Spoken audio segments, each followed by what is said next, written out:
Our next topic is impact of globalisation on agriculture. देखिए agriculture पर globalisation का क्या इम्पैक्ट पड़ता है, क्या प्रभाव पड़ता है, वो इस टॉपिक में हम पढ़ेंगे। Okay student, look at first point here. Globalisation is present at the time of the colonisation. देखिए जो ग्लोबलाइजेशन है वो आपका आज का कोई नया टॉपिक नहीं है। ये आपका कॉलोनाइजेशन के टाइम से चल रहा है, जो हमने आपका प्रीवियस क्लास में पढ़ा है, क्लास 8-9 में कॉलोनाइजेशन। तो उस टाइम से ये ग्लोबलाइजेशन चल रहा है। ठीक है, during the British period cotton was exported to Britain as a raw material for their textile industries.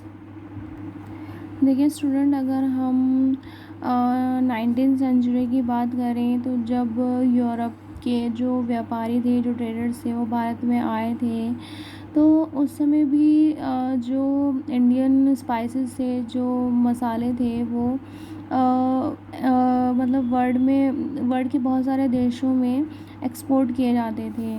ठीक है, और साउथ इंडिया में इन जो वहाँ के फार्मर्स थे, उनको इन फसलों को उगाने के लिए बहुत ज़्यादा अप्रिशिएट भी किया जाता था।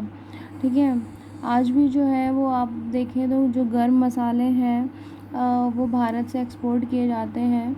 मतलब एक मेन चीज़ है ये भी एक्सपोर्ट किए जाने वाली चीज़ों में।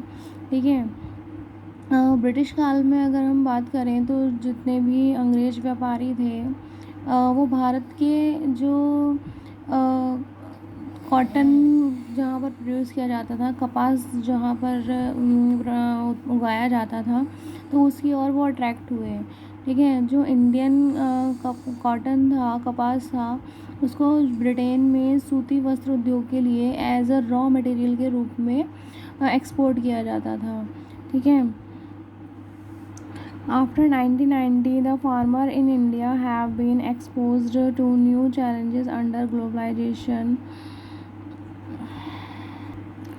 देखिए स्टूडेंट्स, 1990 के बाद ग्लोबलाइजेशन के अंडर में जो इंडियन फार्मर्स थे, उनको कई नई चुनौतियों का सामना करना पड़ रहा था। देखिए वहाँ पर राइस, आपका कपास, रबर, टी, कॉफ़ी, जूट और स्पाइसेस का वहाँ पर मेन प्रोडक्शन होने के बाद भी जो इंडियन एग्रीकल्चर था वो वर्ल्ड में compete करने के लिए एबल नहीं था, मतलब वो compete नहीं कर पा रहा था। देखिए लिखा है, the agriculture products of India are not able to compete with the developed countries. ठीक है, मतलब इतना कुछ इंडिया से एक्सपोर्ट होता था, आपका चावल, कपास, रबर, कॉफ़ी वगैरह, बट फिर भी वो वर्ल्ड में जो डेवलप कंट्रीज़ थी उनको कम्पीट नहीं कर पा रहा था। क्यों? क्योंकि because of the highly subsidies agriculture in those countries. देखिए वहाँ पर डेवलप कंट्री में जो लोग कृषि करते थे उनको सब्सिडीज़ दी जाती थी। ठीक है, जो उनके एग्रीकल्चर के वर्क में हेल्पफुल होती थी। Genetic engineering is revolutionizing the agricultural production nowadays। देखिए आजकल के टाइम में जो आप जेनेटिक इंजीनियरिंग है, ठीक है, जीन क्रांति जिसे हम कहते हैं, तो आजकल के टाइम में इसमें क्या होता है कि जो नई किस्म होती हैं बीजों की, ठीक है, उसको सर्च किया जाता है, उसको आविष्कार किया जाता है, जिससे कि बहुत ज़्यादा उत्पादन किया जा सके। जेनेटिक इंजीनियरिंग में एक ऐसी किस्म के बीज प्रिपेयर किए जाते हैं।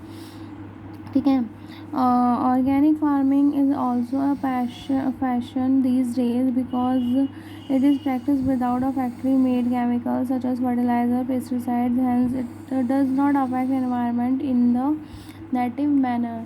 देखिए आजकल के टाइम में जो आपकी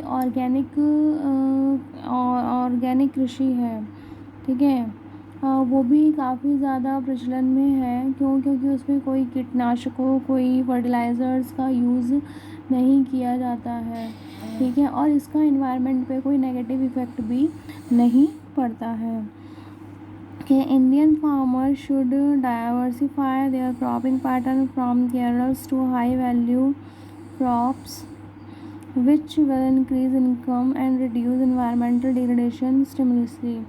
देखिए यहाँ पर ये कहा जा रहा है कि जो हमारे इंडियन फार्मर्स हैं, ठीक है, उनको क्या करना है कि उनको खाली जो हमारे अनाज हैं, ठीक है, उन्हीं की फार्मिंग नहीं करनी है, उन्हीं को नहीं उगाना है, बल्कि कुछ ऐसी चीज़ों को भी उगाना है जिनसे हमारी आमदनी हो सके। ठीक है, जैसे कि जो हाई वैल्यू क्रॉप्स होती हैं जिनको हम एक्सपोर्ट कर कर, जैसे आपके एग्जांपल के लिए ले लें, हम फ्रूट्स ले लें, और आपके जो इतने भी ये औषधि वाले मतलब जो मेडिकल प्लांट्स होते हैं वो ले लें, आपका बायोडीज़ल ले लें, जैसे जट्रोफा है, जोजोबा है, फूल सब्जियां हैं, ठीक है। तो इनको मतलब एक तो कम इरिगेशन भी चाहिए होता है, और ठीक है, और वही ये हाई वैल्यू कॉस्ट फसलें होती हैं, ठीक है, मतलब इन फसलों को उगाकर ज़्यादा इनकम किया जा सकता है। ओके स्टूडेंट, तो अब यहीं के साथ हमारा चैप्टर 4 एग्रीकल्चर फिनिश होता है। Thank you.